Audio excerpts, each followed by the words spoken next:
मेरा नाम डॉक्टर नदीम सजाद राजा है। आप मेरा यूट्यूब चैनल डॉक्टर राजा नदीम सजाद ऑफिशियल देख रहे हैं।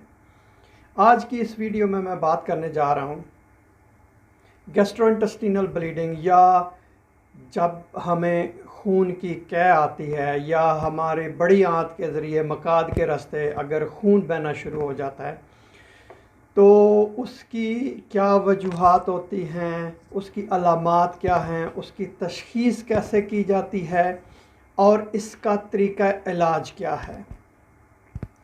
गैस्ट्रोइंटेस्टिनल ब्लीडिंग असल में एक मेडिकल इमरजेंसी है जिसमें बंदे की जान को ख़तरा भी हो सकता है। इसमें अमूमन ये होता है कि जो खून बह रहा हो, हमारी ग़िज़ा की नाली जो हमारे मुंह से ग़िज़ा लेके मैदे तक को जाती है, या मैदे में कोई किसी वजह से खून वहाँ से निकलना शुरू हो जाए, छोटी आंत या बड़ी आंत या के मकाद के रास्ते, तो उसको आप गैस्ट्रोइंटेस्टिनल ब्लीडिंग कहते हैं। इसमें खून की उल्टियाँ भी हो सकती हैं या आपका पखाना काले रंग का, जब खून की उल्टियाँ होती हैं तो उसको हीमाटेमेसिस कहते हैं। और अगर आपका पखाना जो है वो काले रंग का हो या जिस तरह तारकोल है तो उसको मलीना कहते हैं।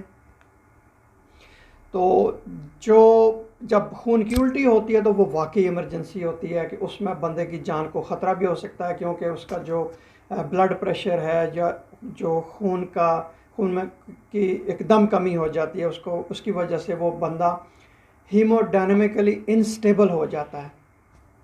मलीना में उसमें बंदे को अनीमिया होता है, कमज़ोर होता है, लेकिन उसमें इतना ख़तरा नहीं होता जितना कि जब इंसान को खून की उल्टियाँ हो रही हों।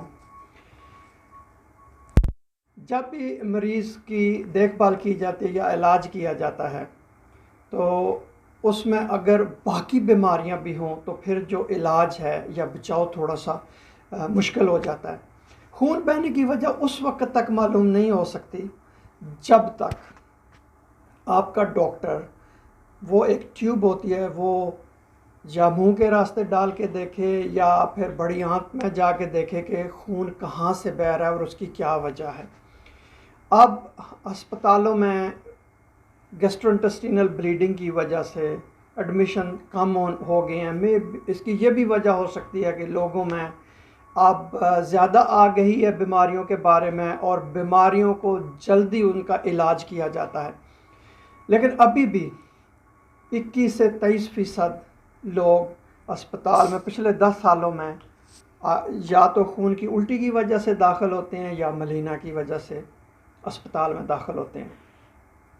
इसकी बेशुमार वजूहात हैं, तो आइए एक एक करके हम लोग देखते हैं। एक होती है एंजियोडिस्प्लेजिया। एंजियोडिस्प्लेजिया में ये होता है कि जो खून की रगें होती हैं जो हमारे निज़ाम को खून सप्लाई कर रही हैं, किसी वजह से अगर वो मोटी हो जाएं या वो कमज़ोर हो जाएं तो उनमें से खून बहने का भी ख़तरा होता है।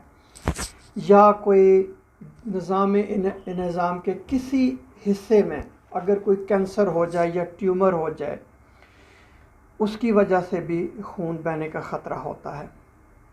अगर जो हमारे आते हैं अगर उनमें किसी किस्म की सोज़श हो जाए तो उस सोज़श की वजह से भी अल्सर बन जाते हैं। ख़ास तौर पर आपको एक बीमारी का पता है, उसको अल्सरेटिव कोलाइटिस कहते हैं। अल्सरेटिव कोलाइटिस में भी खून बहने का ख़तरा होता है। फिर उसके बाद जैसा कि मैंने कल एक वीडियो रिलीज़ की है उसमें मैंने बताया कोलन कैंसर के बारे में। एक पोलिप्स होते हैं, तो अगर पोलिप्स भी अपनी जगह से हिल जाएं किसी भी वजह से तो वहाँ से भी बड़ी आंत से भी खून बहने का ख़तरा होता है।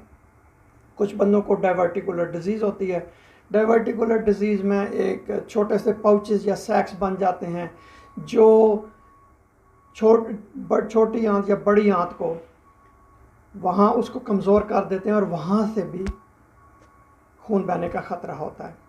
इसके अलावा कुछ लोगों को जिनको जिगर का सिरोसिस होता है, जिगर की बीमारी होती है, उसमें ईसोफेजियल वायरसेस होती हैं, ईसोफेजियल वायरसेस से भी खून बहता है। कुछ लोगों को अगर इन्फेक्शन हो जाए, इन्फ्लेमेशन हो जाए ईसोफेगस में, ईसोफेगस ये ग़िज़ा की नाली है जो ग़िज़ा हमारे मुंह से लेके मैदे तक ले जा रही है, वहाँ अगर कोई इन्फ्लेमेशन हो जाए, इन्फेक्शन हो जाए, सोजिश हो जाए तो उसकी वजह से भी खून बहता है। अगर हम दर्द कम करने वाली दवाइयाँ ज़्यादा खा रहे हैं, हमारे मैदे में अगर तज़ाबियत ज़्यादा हो जाए, गैस्ट्राइटिस हो जाए या हेलिकोबैक्टर पाइलोरी इन्फेक्शन हो जाए, उसकी वजह से भी अल्सर बन सकते हैं और खून जो है वहाँ से बहना शुरू हो जाता है। इसके अलावा एक बीमारी होती है क्रोन्स डिज़ीज़, या अगर कोई बंदा शदीद बीमार हो या कोई ज़ख़म वगैरह किसी को हो जाए, अगर गैस्ट्राइटिस को और उसका बाकायदा इलाज ना किया जाए, बर वक्त इलाज ना किया जाए, उसकी वजह से भी खून बह सकता है, खून की उल्टियाँ हो सकती हैं। कुछ लोगों को बवासीर की शिकायत होती है, या एक और बीमारी होती है जिसको एनल फिशर कहते हैं, उसको मकाद दर भी कहते हैं। इसके अलावा एक बीमारी होती है मिलरॉय वाइस टीयर्स, कि अगर किसी बंदे को बहुत शदीद उल्टी हो तो ईसोफेगस का जो नीचे वाला हिस्सा होता है वहाँ पर दरारें पड़ जाती हैं या वो टूट फूट का शिकार हो जाता है। इसकी वजह से भी खून की उल्टियाँ शुरू हो सकती हैं। इसी तरह कुछ दिन पहले मैंने एक वीलॉग किया था पेप्टिक अल्सर के बारे में, उसका मैं लिंक दूंगा इसमें, तो आप वो भी देख सकते हैं। पेप्टिक अल्सर में भी हीमाटेमेसिस होती है और मलीना भी होता है। आइए अब बात करते हैं कि अलामात क्या होती हैं जब भी किसी को खून की उल्टियाँ हों या पखाने के रास्ते खून आना शुरू हो जाए। अलामात में जो सबसे अहम अलामात हैं, एक तो ये है कि सुर्ख रंग के खून की उल्टियाँ आती हैं, या काले रंग के पखाने आना शुरू हो जाते हैं, पेट में दर्द होता है। लोगों को अगर वहाँ बड़ी आंत में से खून हो तो फिर ज़ाहिर है वो सुर्ख रंग का खून होगा पखाने के साथ, बंदा कमज़ोरी महसूस करता है, उस पर बेहोशी तारी होना शुरू हो जाती है, वो थका थका सा महसूस करता है, पीलाहट सी हो जाती है, कमज़ोरी की वजह से सांस भी फूलता है, और कॉफ़ी की तरह उसका कई दफ़ा जब वो क्या करता है तो वो कॉफ़ी की तरह होती है और बहुत कमज़ोर हो जाता है। अगर खून की उल्टियाँ हो रही हैं और बहुत शदीद खून बहना शुरू हो जाए, उसमें बंदा बेहोशी की कैफियत भी हो सकती है और जान ख़तरे में भी हो सकती है। उस वक़्त आपको फ़ौरी इलाज की ज़रूरत होती है, क्योंकि इसकी वजह से ब्लड प्रेशर गिर जाता है, बंदा उसका पेशाब बनना बंद हो जाता है, रुक जाता है, उसकी जो नब्ज़ की रफ़्तार है वो बहुत ज़्यादा तेज़ हो जाती है और वो बंदा बेहोश हो जाता है। अगर दायमी बीमारी हो खून बहने की, यानी कि थोड़ा थोड़ा सा रिस रहा हो, तो उसमें खून की कमी हो जाती है। खून की उल्टियाँ होने से या पखाने के रास्ते खून बहने की वजह से पेचीदगियाँ जो हैं वो क्या पैदा हो सकती हैं, जिस तरह मैंने अभी आपको बताया कि बंदे की जान को ख़तरा भी हो सकता है, मौत भी वाक़या हो सकती है, खून की कमी का शिकार भी हो सकता है। आइए अब बात करते हैं कि तशख़ीस कैसे की जाती है। तशख़ीस, डॉक्टर आपका मुआयना करेगा, आपके पेट के अंदर जो आपकी आंतों की आवाज़ें हैं उनको स्टेथोस्कोप से सुनेगा, आपके पेट को दबा के मुख्तलिफ़ हिस्सों को देखेगा, आपकी हिस्ट्री लेगा, फिर उसके बाद वो तजवीज़ करेगा। फिर कुछ खून के नमूने लिए जाएंगे, देखेंगे कि आपके खून में कमी है या इसी तरह की और भी। फिर आपका पखाना जो है वो लेबॉर्ट्री में भेजा जाएगा टेस्ट करने के लिए।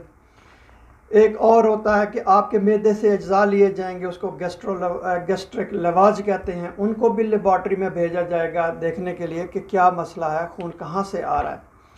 फिर एंडोस्कोपी की जाती है। एंडोस्कोपी में मसलन एक ट्यूब मुंह के रास्ते दाखिल की जाती है जिसके एक सिरे पर कैमरा लगा होता है, तो उसको मुआयना किया जाता है आपके मैदे का, ईसोफेगस का, छोटी आंत का, कि कहाँ से खून जो है वो बह रहा है।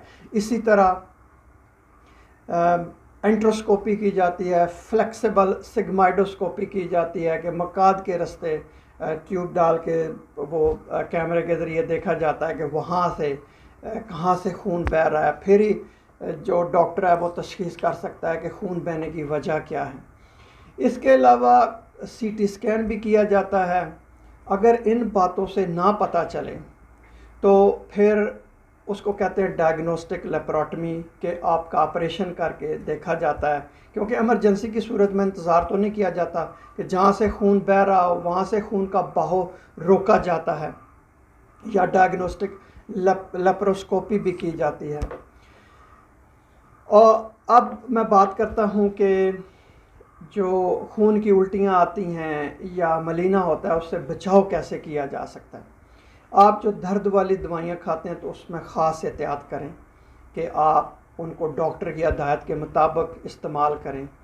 आप अपना, अगर आप शराब नोशी कर रहे हैं तो उसको महदूद कर दें, क्योंकि उससे जिगर की बीमारियां पैदा होती हैं। अगर आप सिगरेट पी रहे हैं तो सिगरेट पीना बंद कर दें और अपने डॉक्टर से मशवरा करें जब भी कोई मसला हो। बहुत शुक्रिया ये वीडियो देखने का।